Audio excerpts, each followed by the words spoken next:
Schmitz.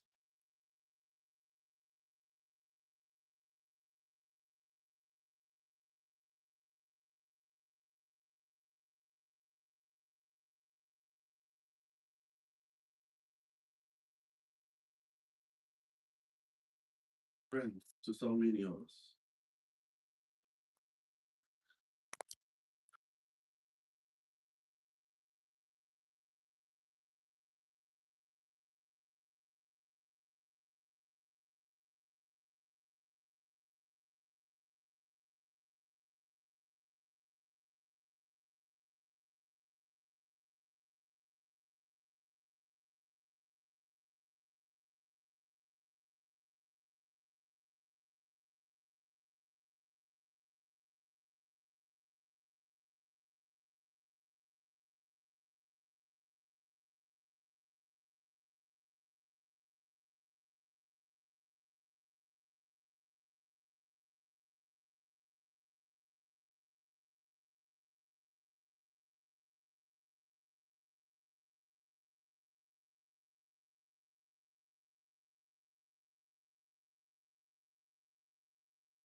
Gave generously and kept going.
Next, we're going to hear from Madeline Childs, who's the Bethel Guardian at Bethel 78 here in Garden Grove.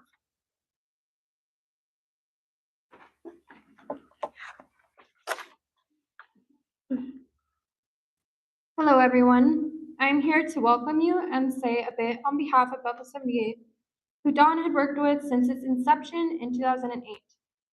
Dawn made such a difference in our lives and touched so many people. Hold on. I have some.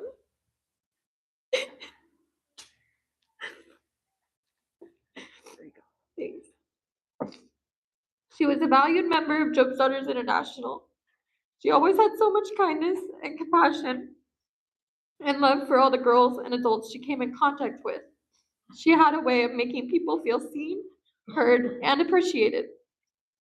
She worked with countless Bethels over the years, including 295, 337, 278, and 78. She helped guide our daughters to become better leaders and women, myself included. She loved working for and with the daughters so they would reach their highest potential. Those of us who had the privilege of working alongside her will remember her for her dedication, her warmth, and her positive energy she shared so freely with us. She faced challenges with strength, treated others with respect, and left a lasting impression on everyone she met. While her absence is so deeply felt by many, the impact she made remains. The memories we shared, the lessons she taught us, and the relationships she built will continue to live on in our hearts. We are grateful for the time we had with her and for the many ways she enriched our lives. Today, we honor her legacy, celebrate her life, and remember the difference she made in our Bethel and organization, as well as in the lives of so many people. Mrs. Riebel, thank you for your friendship, your dedication, and your kindness.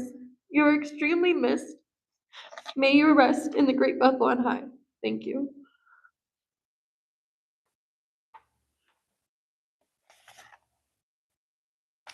Thank you, Maddie. Members and friends of Bethel number 78, God has called to his eternal home our beloved friend and Deputy Grand Guardian, Mrs. Dawn Riebel. Although her travels through the journey of life on earth have come to an end, we shall always cherish the memory of her presence among us. Mrs. Riebel began her service in Job's Daughters in 1980 with Bethel number 290 Garden Grove. She also served on the council for Bethel number 278 in Yorba Linda, Bethel number 5 in Anaheim, and most recently Bethel number 78 in Garden Grove. She was active with the South Coast Guardian Council Association and has served as chairman of the Ritual Committee for Grand Bethel, the chairman of finance for Grand Guardian Council, and many, many years on the Ways and Means Committee. She was invited to be the Grand Junior Custodian in 2006 and has held the title of Deputy Grand Guardian since 2011. All those positions and titles were handled with love and care. Mostly, she loved working with and meeting our members, and she will be greatly missed by all of us. Daughters, you will take your places for the memorial ceremony.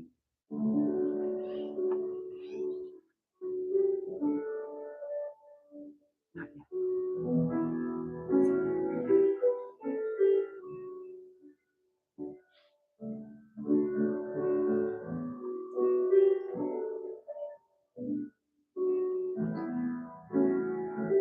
No.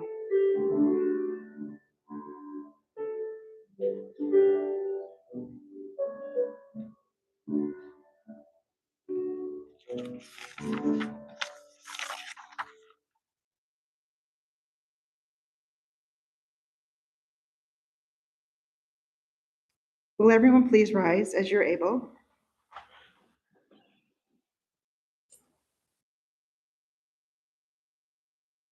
Let us pray.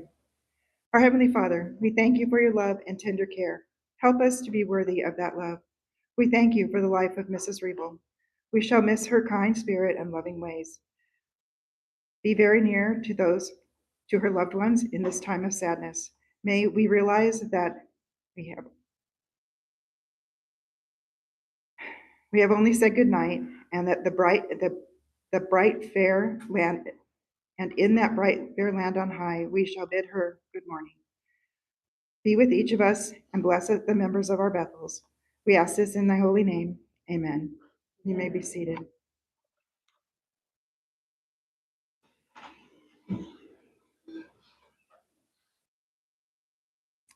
Wherever a beautiful soul has been, there is a trail of beautiful memories. As a tribute to her life, we place the lily of the valley on the altar. They represent purity and the innocence of youth. We thank you for Mrs. Riebel's mentorship of our members and her love for the teachings of our organization. As a tribute of love, here we place the forget-me-nots on the altar. They represent fine character, leave us with lasting memories. This represents the friendship and memories we have each shared with Mrs. Riebel, which will endure beyond the times of sadness. The evergreen is placed on the altar as a symbol of life everlasting. The gates of the great Bethel on high have opened for Mrs. Riebel, and she now lives in the arms of God forever. Thank you, daughters, for your participation in this special ceremony.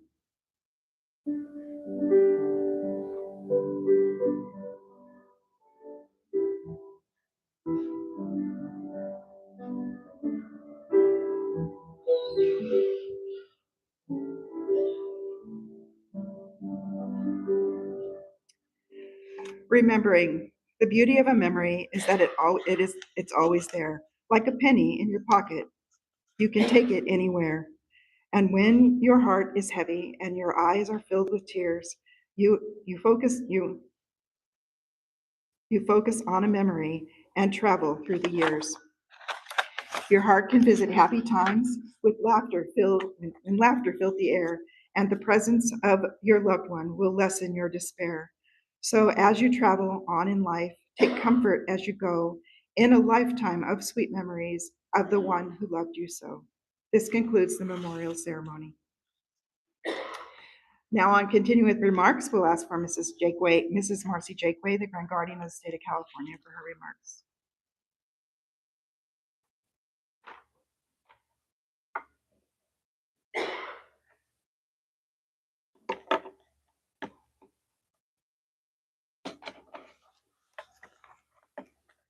First of all, thank you, Bud and Aaron, for giving me the opportunity to share a few words with you about a very special lady who you knew as wife and mother, and who I knew as a friend. Most of you in this room know the path in Job's Daughters. Our daughters can potentially be members for 10 years, between the ages of 10 and 20. During that time, quite often, parents will become involved with the Bethel, helping on the council or committee people, or just generally being there. And often when their daughters become majority members and are no longer active members of the Bethel, the parents go away as well. It's a very special person that we have that continues to support, even though their daughters are no longer involved in the Bethel, and especially those who continue to support, even though they might not have been Job's daughters when they were young. Dawn was one of those very, very special people whose support never wavered, never, during the years that she was with this Bethel, all of these Bethels. Dawn was born on June 25th, 1945 at Los Angeles Queen of Angels Hospital, a true Angelino and a Californian. Sadly, she lost her mother when she was 8 years old, and her father was consumed with supporting her, supporting them, and not working as much with his lodge as he might have liked to have done. But Dawn was helping as a young person with her Baptist church, very active in supporting them, as you might not find this very unusual at all, but as a planner, chief cook, and bottle washer for any trips south of the border that the church group took to support those less fortunate and to aid them.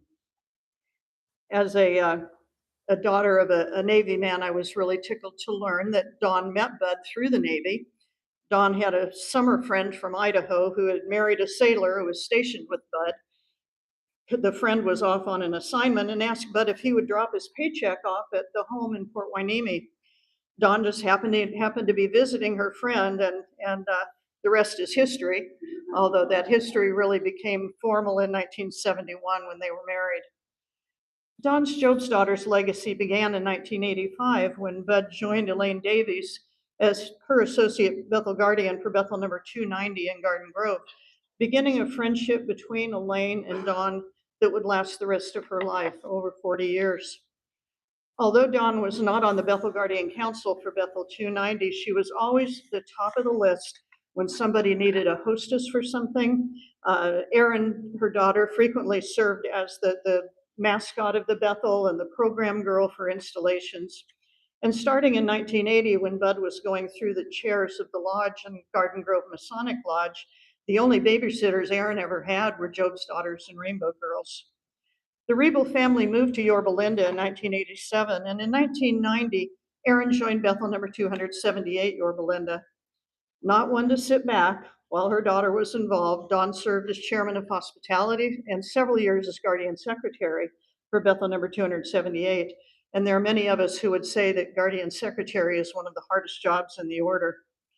In 1995, Erin moved to Bethel number 5 in Anaheim, where Dawn served as guardian secretary and then stepped into the Bethel Guardian shoes, replacing Winona Sherwood. Although Dawn would say that no one could replace Winona. As she put it, a heroine in the mold of Mrs. Mick.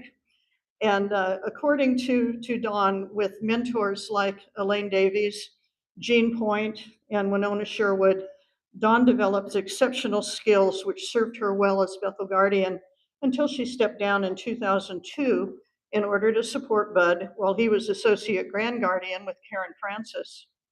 A side note, Bud, Karen truly wishes she could be here today, and she sends her love to both of you. In 2006, those tables turned a little bit, and Bud was honored to support Dawn as she served as Grand Junior Custodian in Carolyn Story's Grand Family.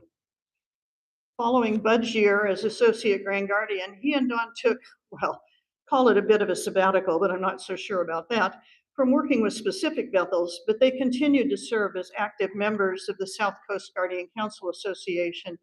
And for many years, Dawn served as president and other offices and capacities until the time of her passing. Dawn served for several years on the council of Bethel number 78 and as a deputy for the past 15 years. Dawn was originally appointed as a deputy by Charlotte Keel and served for many years under the supervision of Carolyn LaValle and later again with Elaine Davies, with whom she had a 40-year plus friendship.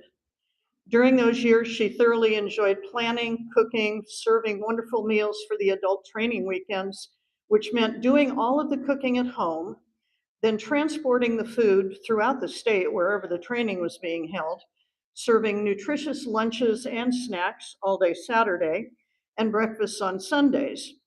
We often wondered how she managed it, and her meals were just wonderful. She made it look effortless every time she was involved with it. No words, as have been mentioned already, would be complete about Dawn if we didn't talk about the Garden Grove Strawberry Festival, for which she and Bud worked from the time he was master of the Garden Grove Lodge in 1984. For many years, she would spend hours in the little room across the hall there, cutting cakes into the right size for the strawberry supremes that the Bethel is famous for. And when her knees and her shoulders wouldn't allow her to do it anymore, she continued working actually on scene at the Strawberry Festival in her special height chair to take orders from people in that endless line. And you wouldn't be surprised to find out that she had a lot of new best friends by the time that line was over. She talked with everyone and enjoyed meeting people from all over the world that came to that Strawberry Festival. With all of that, her favorite part of working with Job's Daughters was serving as a deputy grand guardian. She took it as a solemn obligation to assist, uphold, and just love every Bethel daughter with whom she worked.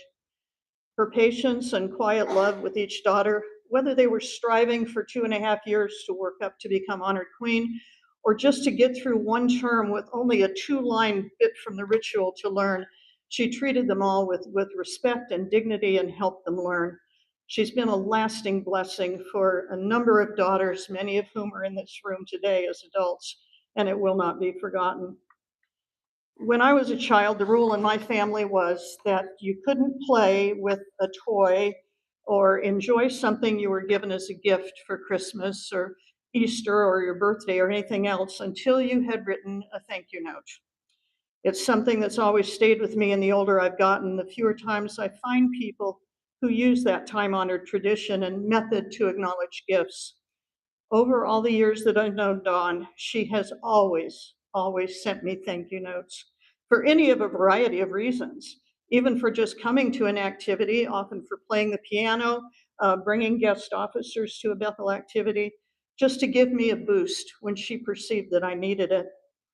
I'm sure many of you have been the recipient of her frequently sincere, kind, loving, and supportive notes. I will miss them. That is the kind of person Dawn was, always thinking of others and how she could best acknowledge their contributions to her world. Our world is certainly less without her in it.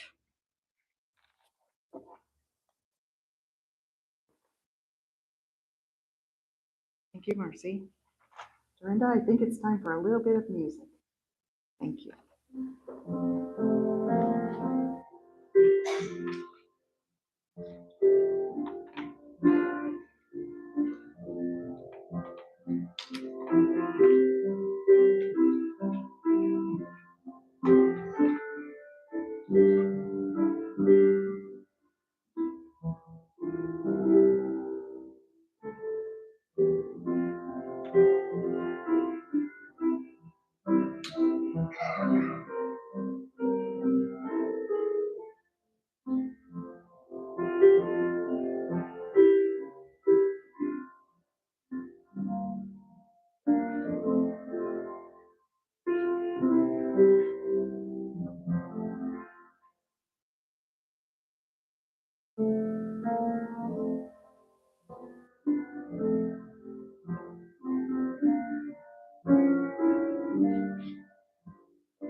Thank you, Dorinda. Those were some of Dawn's favorite songs, and that's why she was asked to play those specific ones.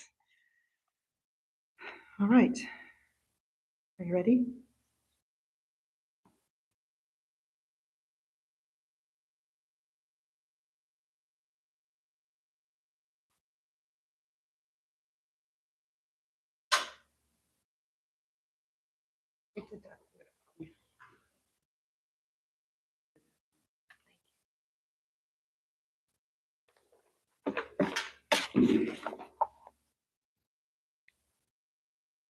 Before I begin the official eulogy, I would like to acknowledge the sense of place that we are currently in. Garden Grove was originally home to the indigenous tribe of the Tongva people. We honor and acknowledge their rich history on this beautiful land.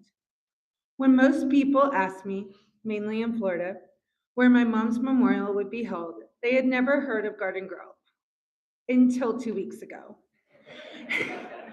And since then, their eyes would just go wide. I would like to extend a huge thank you and appreciation to our first responders, especially our neighbors next to us and across the street, that kept residents safe during the recent crisis.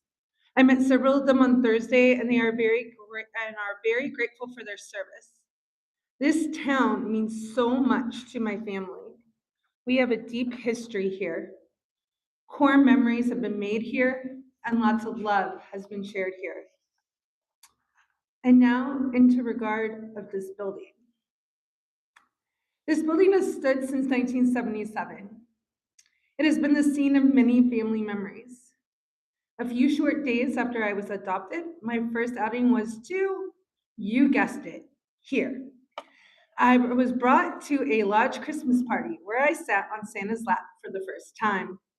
Not only did I encounter Santa, but the Oliphants, the Henrys, Lindermans, and Mr. Patterson, along with others of you in this room.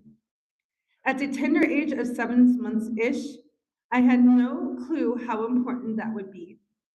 It is here where I ran through this room, up these stairs, and yelled, "Someday I'll be queen," at about age 4 or 5.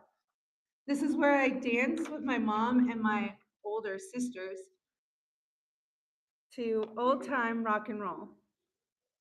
He still manages my life. Now you don't trip on the cord, okay? My family has spent more time in this building than probably anywhere else except our house. So it's fitting that my mom's final send-off is here. It is crazy when people have known you most of your life. It's like they almost know what you're going to do or write before you actually share it. Wink, wink, nudge, nudge, Mrs. Davies. So with that in mind, to quote Miles Morales, let's do this one last time, yeah? Dear Mrs. Mick, if you know, you know. It's me again. Miss Sherwood and Miss Point are rolling their eyes at this point. For the 4th time, I'm writing you for a very different reason. You have recently gained an angel up there with you, and she was one of your adult workers. Donna Lane Hanks Riebel dedicated a huge part of her life to Job's Daughters and gave me the inspiration to write letters to you so long ago. First, for the basics. My mom was born June 25th, 1945 to Henrietta and Edwin Hanks at Queen of Angels Hospital in Los Angeles. It is important to note that my grandfather was in his late 50s when she was born, so when my mom lost her mother at the tender age of 8 due to complications from a blood transfusion and hepatitis, my grandfather became a single father at 65-ish in the 1950s. This was virtually unheard of at that time. By the age of 10, my mom was keeping house, cooking, had perfect attendance and superior grades in school. She was a latchkey kid before it was in vogue due to my grandfather working overtime to pay medical bills. It should be mentioned that not that she would appreciate this, but my mom was a valley girl. You wouldn't know it though because she didn't take your normal classes for women at that time.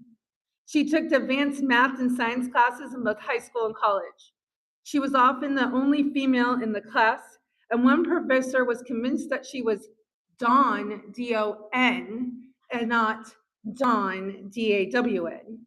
She in fact worked for Exxon Oil for a period of time when they discovered she could do much more than just secretarial work. She graduated top of her class from J.H. Francis Polytechnic and went on to what is now known as Cal State Northridge, where she graduated cum laude in 1967 with her bachelor's degree and full credential in teaching. If you're trying to do the math, this means she graduated high school at 16. So Miss Mick, this is where I diverge for a bit from the traditional linear trajectory of my mom's life. Many of you here today could fill in the rest. She became a teacher, she got married to that handsome fellow over there, I came along, she volunteered for Job's Daughters, and that's a wrap. Yet, while these are very important, they don't quite make up the entire picture or symphony of Dawn E. Lane, as my grandfather would call her. I wonder where my mom got the idea to call me Erin K. when I was in trouble. My mom had several passions in life: family, education, animals, service, and music. Yes, that is 5. After all, the story of Dawn is a lesson of life. Family is such a broad term. It has many meanings. In Dawn's world, her immediate family was very small, but her extended family and found family was very large. My mom grew up with just her father here in California. My grandfather wanted her to know her extended family, so they would make road trips, often stopping at national parks in Montana and Idaho yearly to see her aunts and cousins and many friends. This is a good thing, because otherwise she would have never snuggled with a baby grizzly bear who wandered into her tent, but also because she would have never met my father. Now, you may be confused at this point, because you all know my dad is from Pennsylvania and New Jersey. However, when he joined the Navy, he was stationed at Point Mugu in Oxnard, California. Their meeting was pure fate. Bud was asked to deliver a paycheck to a fellow air traffic controller's house, whose wife was from Idaho and friends with my mom. She had convinced my mom to drive up to Oxnard to visit, and she happened to be at her friend's when Bud delivered the paycheck.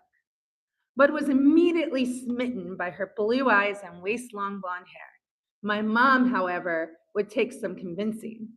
Years later, including several tours in Vietnam, my mom finally said yes in 1970, which began 55 years of wedded bliss, a total of 63 years of knowing each other. Their story is the ultimate love story. A few years later after that, my parents drove east, which would become one of many long road trips to see my dad's family. While driving through Texas Hill Country, my mom woke up from a nap with blue lights blazing all around. Bud had been speeding.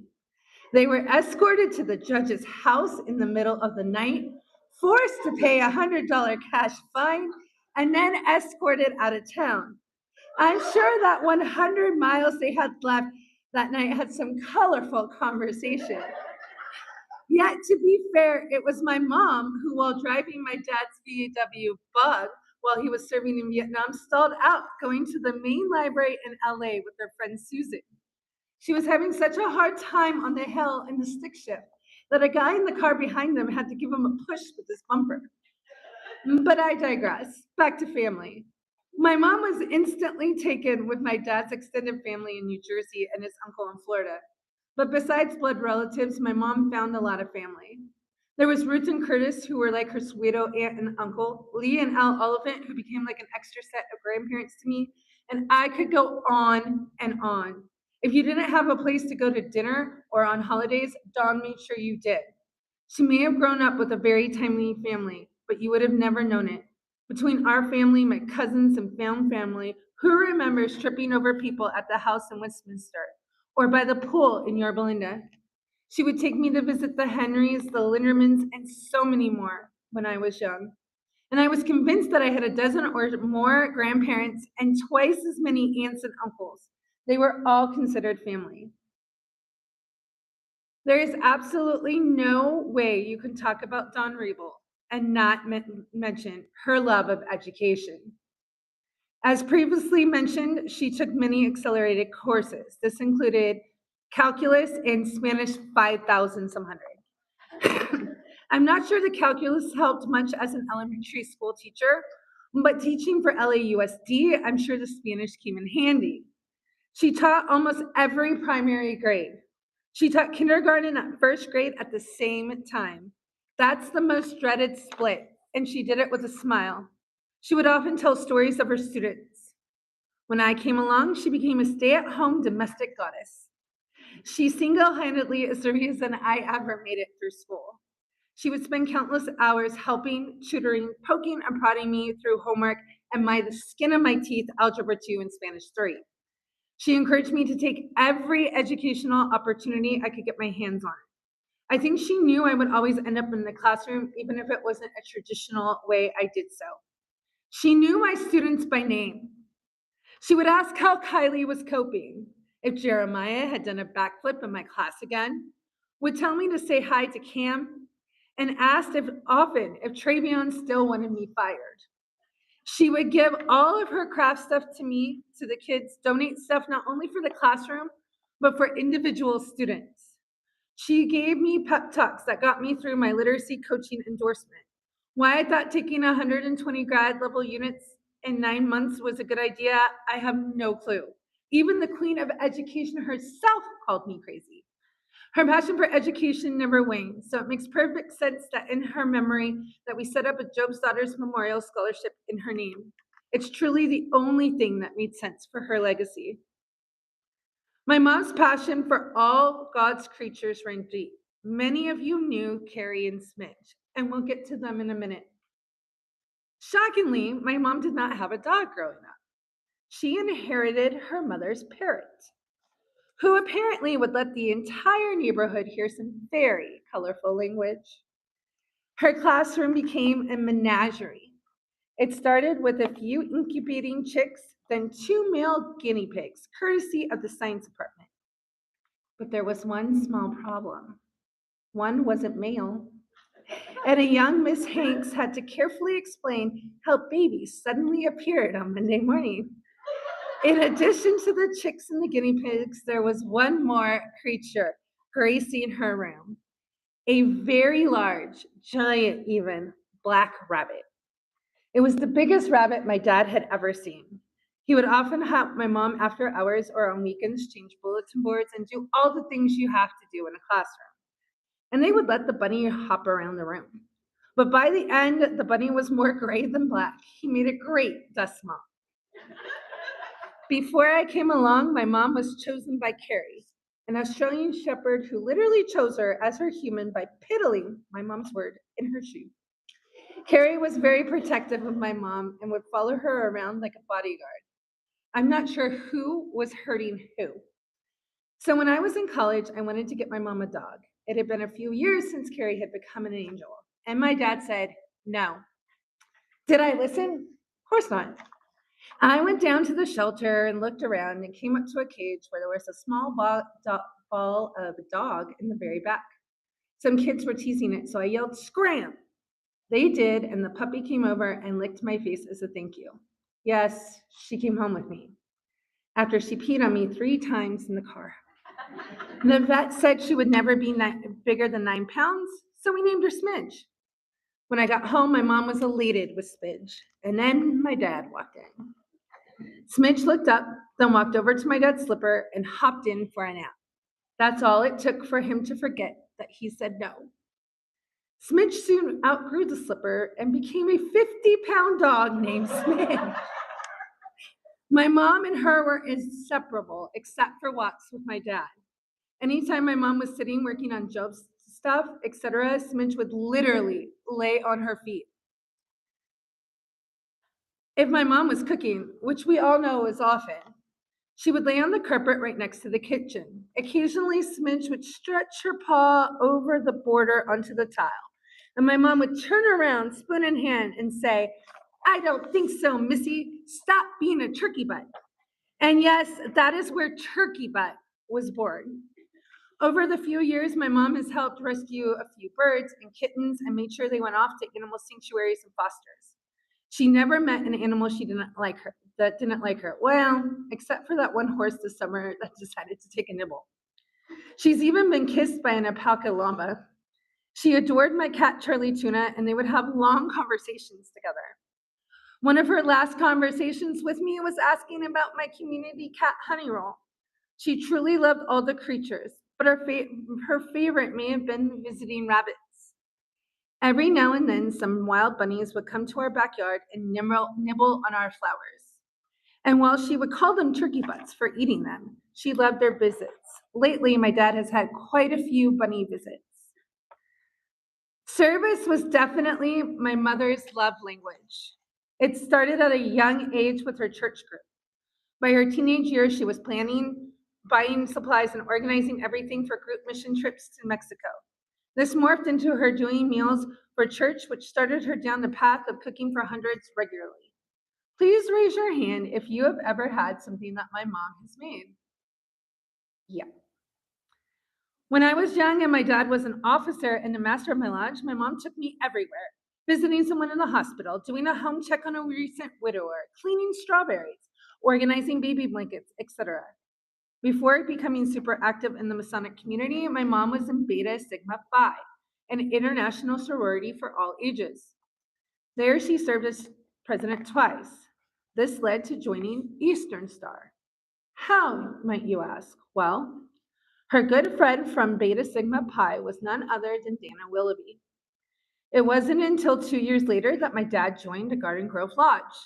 And these fates brought them to, I know you know this answer, Miss Mick, Job's Daughters. Now, while my dad was in D. Malay when he was a youth, my mom had not joined Job's, even though she was eligible since my grandfather was a Mason. It wasn't too long after joining Lodge that Mrs. Davies asked my dad to become associate guardian of Bethel 290 Garden Grove. This meant they also got Dawn.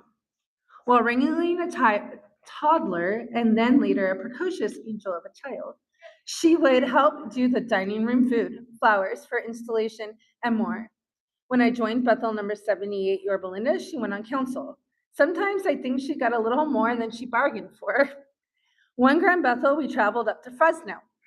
While in the Grand Bethel meeting, Bertha, that was my mom's brown van, the white one was Betsy, by the way, was broken into, and all our music, snacks, and some clothes were stolen. Later on at Bethel 5 as guardian, she would have to endure Amanda and I singing bop at the top of our lungs all the way to Grand Bethel. Then, in between escorting my dad when he was a Grand Associate Guardian and me as a Grand Bethel rep, she took me on a road trip to Montana, which was one of the states I represented. She hauled me with all my Grand Bethel dresses, stuff, all her formals, plus all the stuff needed for a road trip and sightseeing in Utah and Montana. When we arrived in Great Falls for Grand Session, we walked into a room where the Grand Bethel Honor Queen was in tears because her decorations had fallen apart. Now, we all know that Dawn Rebel never met a glue gun that she couldn't handle, a weapon of mass crafting, as so to speak. And so she got to work, as so often she did. It was this work ethic that led her to serving as Grand Officer in the capacity of Grand Junior Custodian. During her years, she traveled up and down the state of California with her fellow officers. These became lifelong friends. Mom was always the prepared one. Her bag held endless wonders, anything you might need, Band-Aids, bobby pins, nail file, and sometimes a glue gun.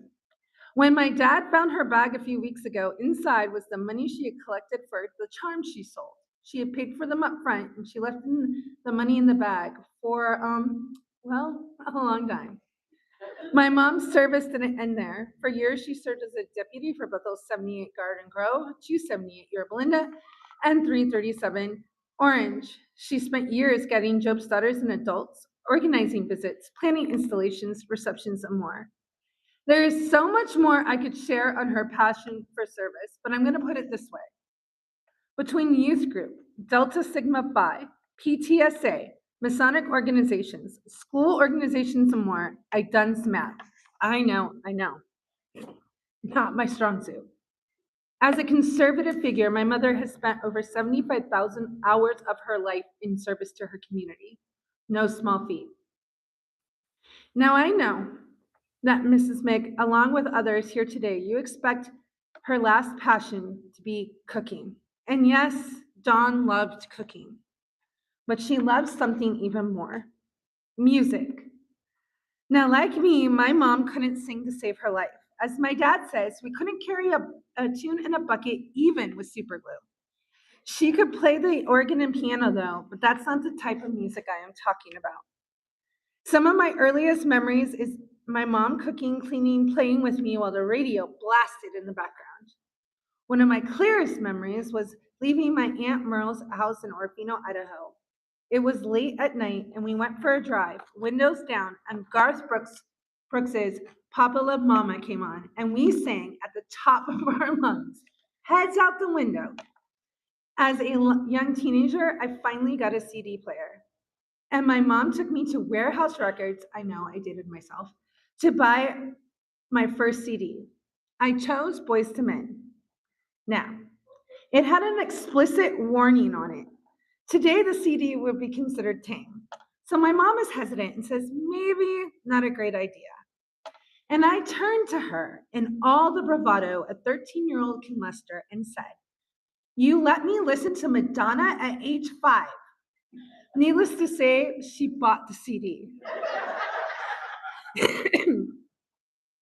My mom loved a variety of music, country, pop, and rock. She and my dad took me to see Amy Grant and Shania Twain. A few years later, as an older teen, I was getting ready to go to a concert. If I recall correctly, it was Cypress Hill at the Shrine Auditorium. And she says to me, I don't understand why you keep going to all these shows. And my 18-year-old self couldn't help it. I looked at her straight in the eyes and said, ma'am, you saw the Beatles and Elvis. I don't want to hear it. She never said another word. She did, however, go with me to many concerts. Melissa Etheridge was one. She sang along with every song. We went to the Fray at the Greek, and the opener to the opener was the small unknown band that sang a few songs. One of the songs was called When I Die Young. About a year later, my mom calls me and says, hey, did you know that band Perry, that group we saw at the Fray concert, is on the top 10 Billboard list? She felt like she had known something before everyone else. When I took her to see Collective Soul, we were there and Big Head Todd was opening. We had these super tall guys in front of us in the pit. At the end of Big Head Todd, one of the guys turned around and said, yeah, we're all members of the 6'5" and Up Club of Orange County. But the good news is we're only here to see Todd. So step on up, little ladies. And that's how my mom and I were front row at the stage at Collective Soul. Again, she sang every song.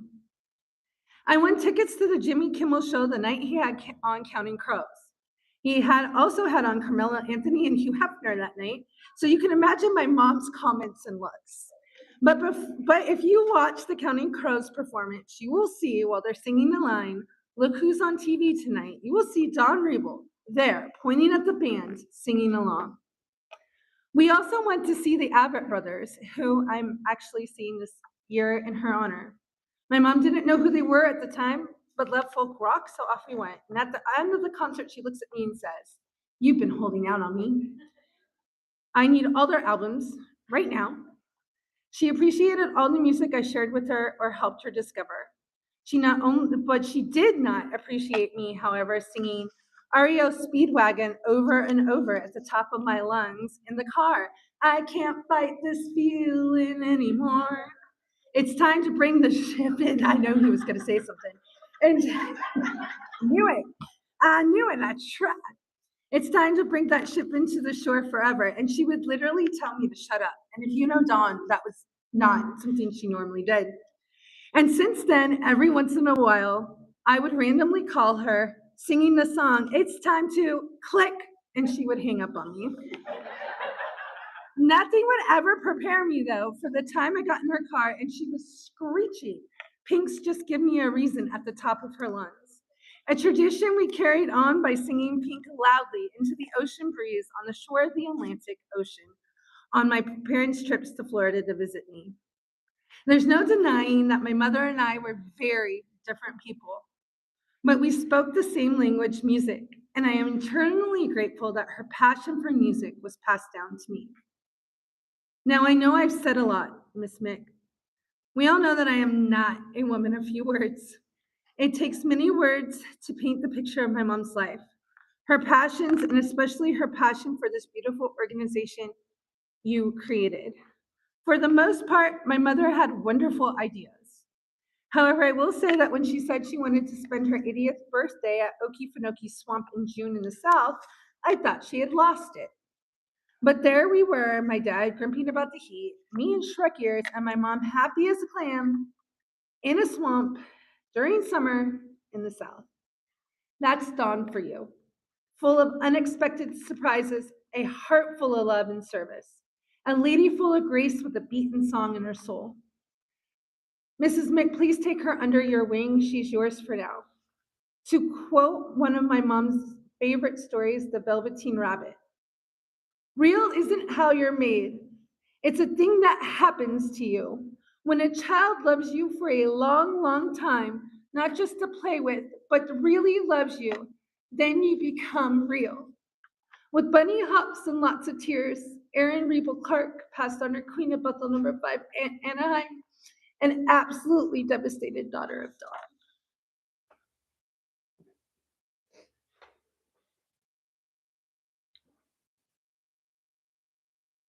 All right. So thanks, Erin.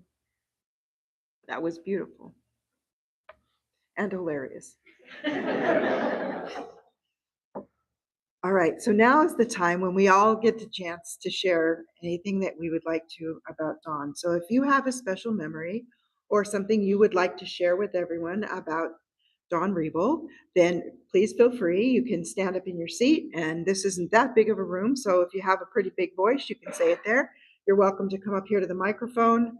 We might be able to move it down onto the floor if that would be easier for you. So if anyone would like to share something that they have on their heart about Dawn, now would be the time.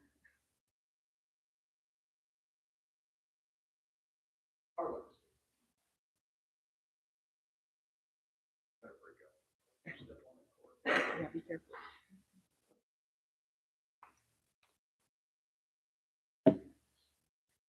Hi, I was one of Aunt Dawn's nephews. Aunt Dawn. When we think of Aunt Dawn, we think of a table full of love. When you walked into her home, she was always busy in the kitchen, working multiple side dishes while still having the time to ask me about my brothers, Dad, and listening to my sea stories and experiences in the Navy. Preparing food and feeding people was how she showed she cared. She never missed a holiday or a birthday card. Every card came with a handwritten note because she believed in taking the time to make people feel special.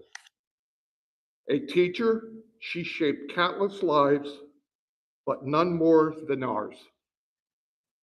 She was a role model for many young people. I never heard her utter an unkind word, and that kind of grace is rare.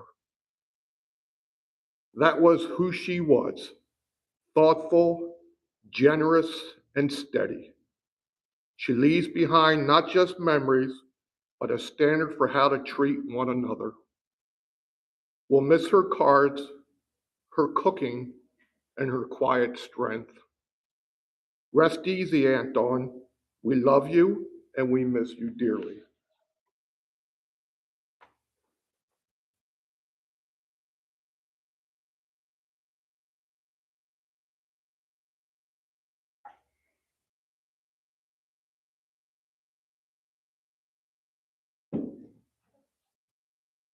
Do you want me to bring this down? First of all, I'm fine.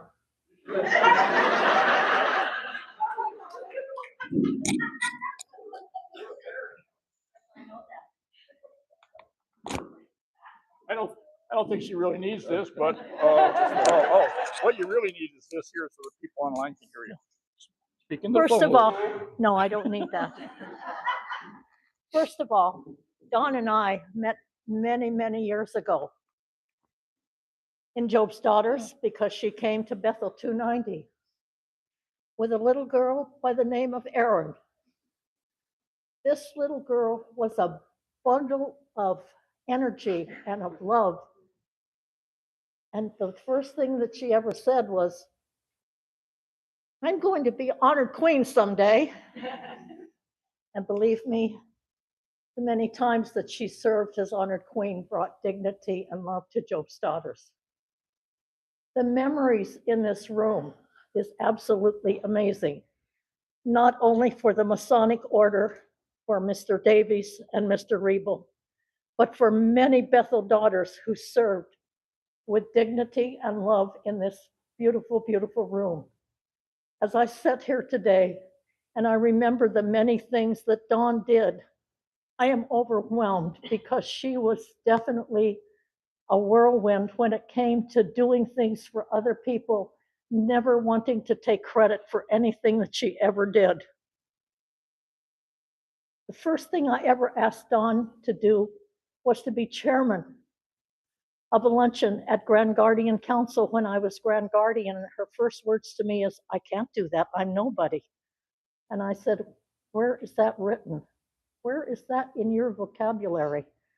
She just knew that she could never do or be what she was because she was a very, very shy woman. And I don't think any of us realized what she had to offer to all of us. To all of you that have sat in this room with me or with Mr. Riebel or Mr. Davies or myself, we want to thank you for being here today and for honoring Mrs. Riebel. My 40 years with her have ended, but someday we will definitely meet on that Bethel on High with all of you young ladies, and I thank you, and thank you for allowing me to speak. Well,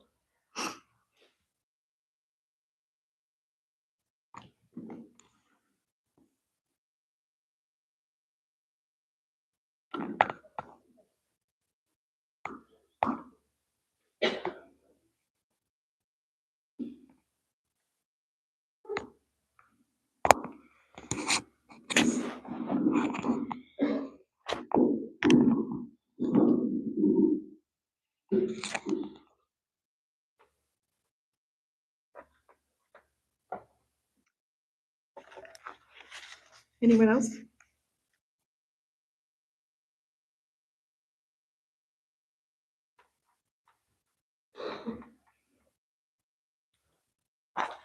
Hello, everyone. I wrote this about Dawn to cherish this small thing that she would do that's left a very lasting impact.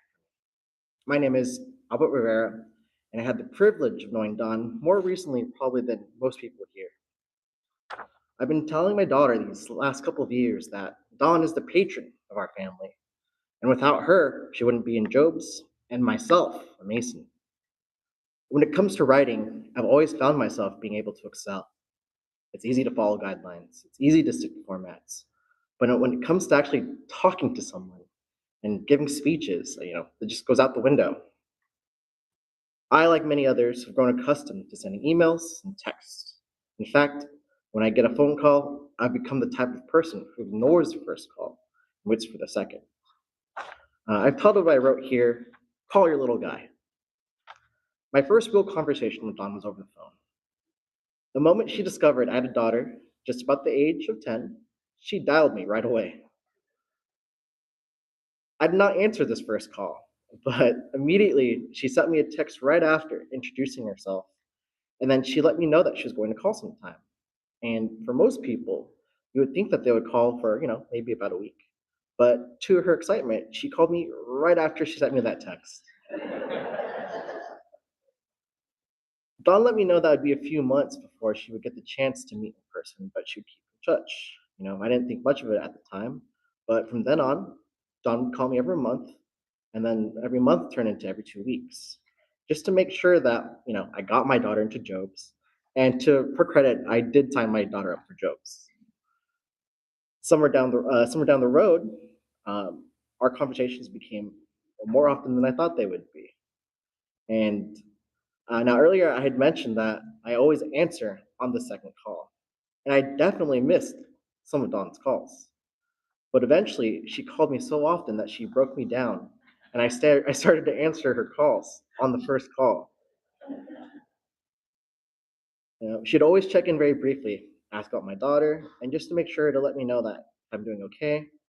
And then after every conversation, she always let me know how bright my daughter is, and that I'm very lucky to have such a good kid. I didn't know too much about Dawn's illnesses because whenever I spoke to Dawn and her tremendous enthusiasm, she would always tell me, "I'm a little sick, but I'll see you soon, little guy." Little guy a little guy came about during one of our stated meetings where she was introducing me to a visitor, where she told this visitor, "This is Albert. This is my little guy here who can help you with whatever you need." And she said that very proudly. And for us, that just stuck. Before Dawn moved on to better places, she actually gave me a call, letting me know that I should be proud of my daughter because she's such a great writer, and she takes her after her father, and that I would see her soon. I miss these calls that we had. It gave me time to think about how easy it is to text someone or send them an email, but being able to hear someone's voice is so valuable. Our time is so short. So I end this here to remind everyone to take your time to call your little guy, even if it takes 2 calls.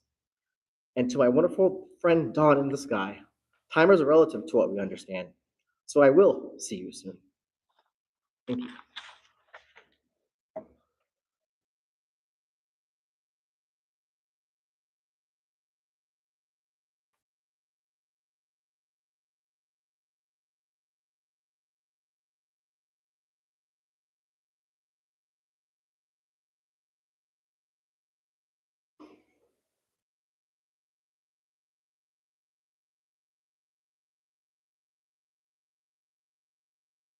Hello, everybody. My name's Ellie. I'm one of the girls who grew up here in the Bethel, and I just wanted to speak a few words.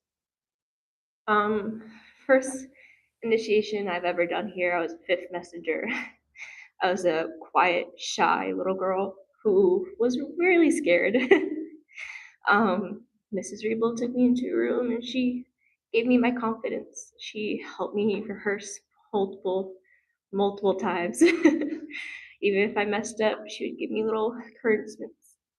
And my favorite thing after that is that every initiation, every installation where there's a big speaking part for any of the little girls who do it, you can always see her giving a thumbs up when they finish it, clapping for them. She was so happy for them. That's one of my favorite memories. Every time I would look over after they finish, she would be doing it. It's just something that she does, encouraging them. She was the one who gave me my confidence, my courage to go out and perform anywhere.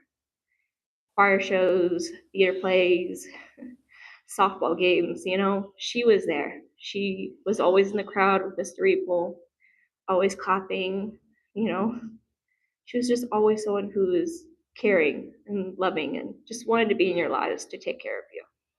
And I think that's something that we can all learn from her, just always being there. Thank you.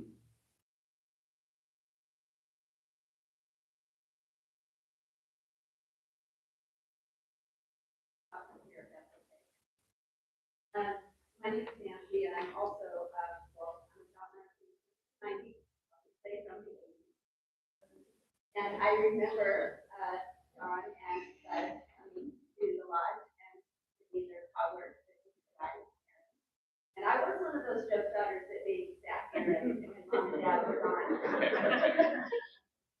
At the time, with John and Bud were here. They were just here. They were active. They were part of our active council, and that's my memory. More of Aaron, actually. I had fact, but I think Bud clean out and just sent me a picture with Aaron. I must have been 16, and you're big at my knees. And then I grew up and aged out and moved on, and I moved on for 30-something years. Don't touch me though, or I'll start crying. I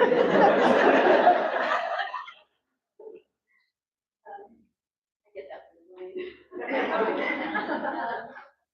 I returned to Joe's Daughters like 34 years later with my daughter, and I returned to the Bethel in Orange 367. And lo and behold, Don and Bud are there still. And my daughter was a reluctant Joe for several years. But Dawn poured into her. And, my daughter was really bummed that she couldn't be here today. Because she remembers Ron and Buzz so well, and as snarky and nasty and teenagey or ish that my daughter could be. When she showed up, Don was always so positive. And, it's an amazing legacy. And a person important to two generations. Because I remember them with me, and, blew my mind that they could have such an interest in my daughter, and, Tom really made a difference to her, and so, I'm just gonna end with, but you've been totally outed with your skating. And now I understand you and Annie.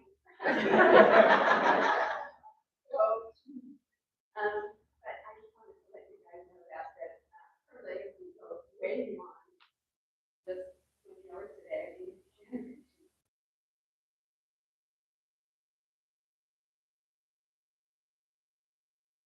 I would like to say a few words about Ron and Nelson.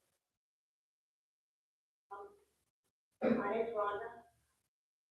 I got to work with Ways and Means after I was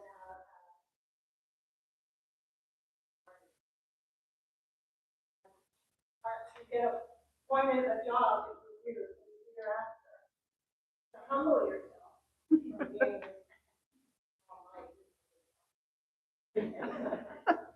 And I was assigned to Ways and Means to help them. I was probably way more excited than they were. And the first day that I got to know, and we were having fun in the kitchen, so but there's too much laughing and fun going on. I don't know if you remember that. And we all overlooked him. For the many years that I was inventory, setting up Ways and Means, cooking, it was so glad.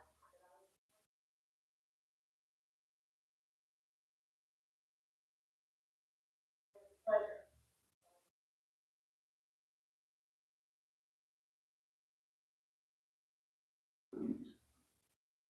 My name is Cynthia Notion, and Rhonda graduated from Ways and Means with the office and taken it back home for many years making massages. And I got the honor because of Rhonda one time, I was training in cooking. So Don and of course were there, and I said, oh, this is really easy. We're just gonna make like a strawberry trifle. Just cut the strawberries, throw them in through the whipped cream, and we'll be all done. Well, that's how Debbie would have done it. That's not how Dawn. So poor Dawn grayed out was carving out roses out of strawberries. Okay, put them on top. And I went, oh my God, and I almost killed her. She said, you know, I would have done this in advance. And I said, well, I didn't know you could carve roses in there. So I almost killed them that day, and I apologize. I worked many years with them, and I loved them, and she was the life of the water. So she never knew the word no. Don't tell her.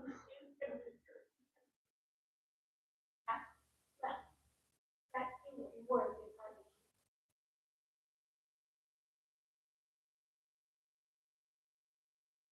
My name is Hazel. I'm a current member, Councilman Clean Special, and General Board. I have known Mrs. Greenwald since we initiated, even before I was before we initiated. Mrs. Greenwald has helped so many people, so many daughters, good daughters.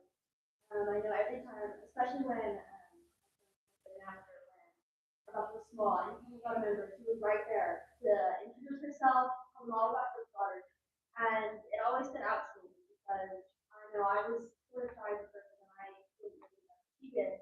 She, helped her Bethel grow, coming out part-time, and she has left us an impact.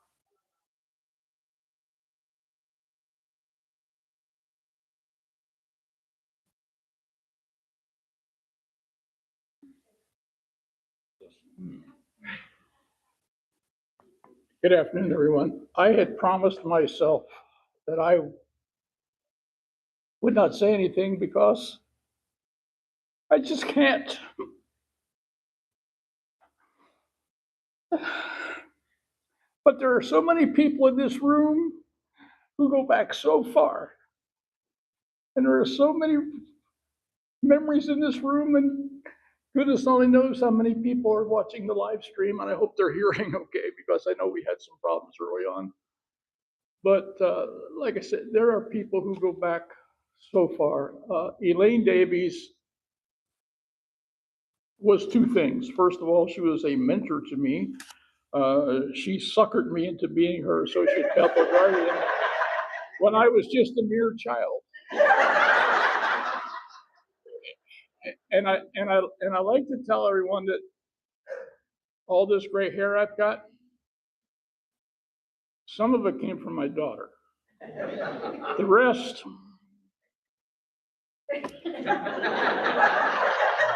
but almost a year ago to the day, to the day, I stood at this very podium and had the pleasure of giving the eulogy for Worshipful Raymond Davies. And I hope the two of you are having fun. Although they were both so stoic, Raymond, well, I've known Raymond for 40 plus years, and Raymond truly had the past master stare down. He could sit in a chair with his hands folded over his tummy and his eyes closed. And you would think that he was asleep, but no, he heard every word. And as I said in my eulogy at the time, Raymond was one of those people who, when Raymond spoke, you listened, because he never spoke unless he had something to contribute. And I thank each and every one of you for being here today, and the many words and of expressions and love.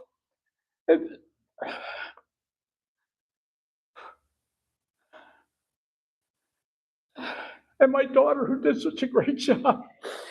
She's kind of a born-in comic, and for those who don't know or didn't follow it, many years ago when she was a Job's daughter, she was a librarian at Bethel, and she had to give a librarian's report. So she wrote this letter to Mrs. Mick. And for those who don't know, Mrs. Mick was the founder of Job's Daughters in 1925.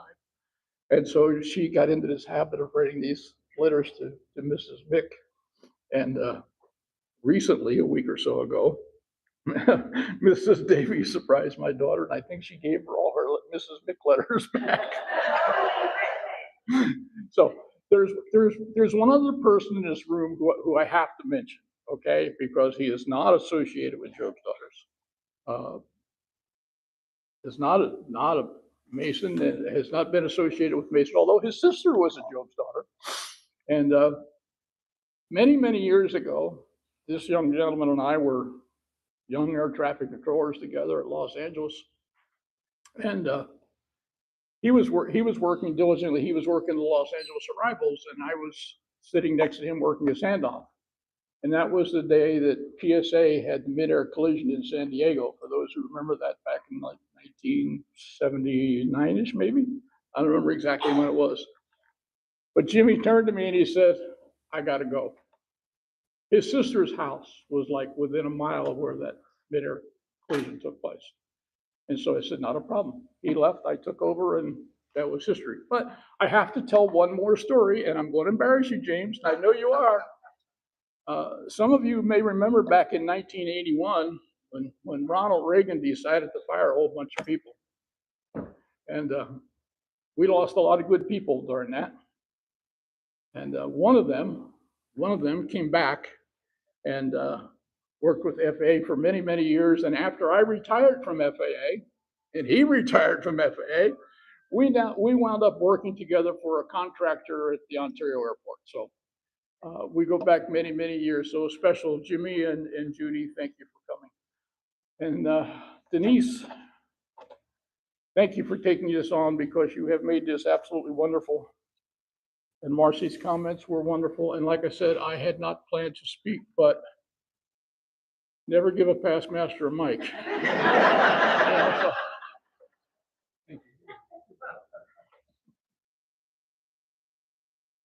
All right, with that, we're going to do our closing cross. Our Bethel daughters are going to do the closing cross. But before we start, I want to give you some direction because you know that's what I do. So the Bethel daughters are going to be forming the cross west of the altar. For any majority members who would like to take part in that ceremony that we do at the close of all of our Bethel meetings, the girls will be forming a cross. Once they are in their places, if you would like to participate, please help us to form a triangle around that cross. We're not gonna, it's not gonna be perfect, we know that, but we in our hearts will know that that's what that is. So let's let them get into their thing. Once we're done, I'm gonna give you instructions to get out too, because I'm not gonna leave you hanging. Once we're done, and we're finished with the song, then you can make your way back to your seats and the girls will go ahead and retire back. They'll retire to the back. And then we're gonna ask the Davies entourage, whoever that might be, whoever is in that group of people, to go ahead and exit the room because we want them to be able to greet you in the dining room and not be in here. So we're going to go ahead and have them leave. The Bethel daughters will leave. And then at that point, everyone else will be excused to go ahead and make their way to the dining room. There's wonderful food in there. I went in and checked it out myself. So, Job's is good for our food. We got lots of it in there. So be sure to go in there and get some. So, Mrs. Chu, if you would help us out with that, get us going.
Thank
you.